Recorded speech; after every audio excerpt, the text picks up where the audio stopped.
मन ही मनुष्य जेभଳି मन से भଳି व्यक्ति। मन को किपरि नियंत्रण करिबा गीता उपरे आधारित एही भिडियोटी चलंतु देखिबा। मन को दुई भाग रे विभाजित करा जायछि।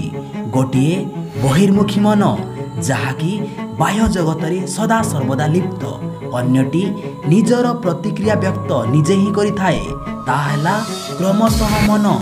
जेउ मनुष्य ठारे मन और बुद्धि एकाठी कार्य बा सुचारू रूपे कार्य करती सही व्यक्ति को पूर्णतः सुस्थ कहा जाए। जेतेबेले मनुष्य ठारे भ्रम और संदेह देखा जाए ता मनरे शीघ्र बुद्धिर अनुशासन बा बुद्धिर आदेश रे कार्य करिथाए। किंतु दुर्भाग्यर कथा जे किछि व्यक्ति को छाड़ी अधिकांश लोकंक मन और बुद्धिर संजोग हुए नाही। मन और बुद्धिर मेलन खाइले सही मनुष्य अहंकारी बा स्वार्थी होइजिब। मन और बुद्धि मध्य दूरता जेते सेते भ्रांति सेते दुख सेते कष्टरे मनुष्य बंचिब। निज मनरे मनुष्य बुद्धिर प्रयोग शतकड़ा केते भाग करिथाए।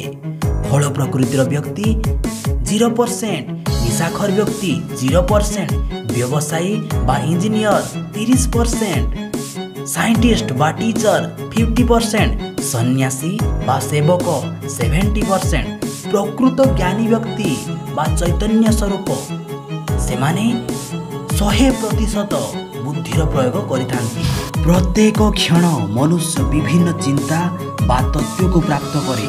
बुद्धि नुआ बासना ढाले अनुभव चरम सीमा को जाई शब्द स्पर्श रूप रस गंध को आहुरी तीव्र करी नुआ बासना को एकत्रित करे।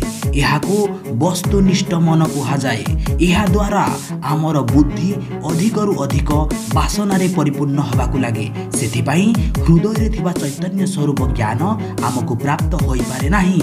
वेदांत रे कहा जाईछि बासना क्षय ही विशुद्धिकरणर साधन अटे। यह को आसंतु जानिबा ग्राफिकल मेथड द्वारा। जेतेबेले कर्ण द्वारा शब्द, त्वचा द्वारा स्पर्श, चक्षु द्वारा रूप को, जिह्वा द्वारा रस को बा नासा द्वारा गंध को बारी थाओ सेतेबेले आमर एई शरीर हस्त पाद और कंठ खराब कार्य करने को पछाई न थाए।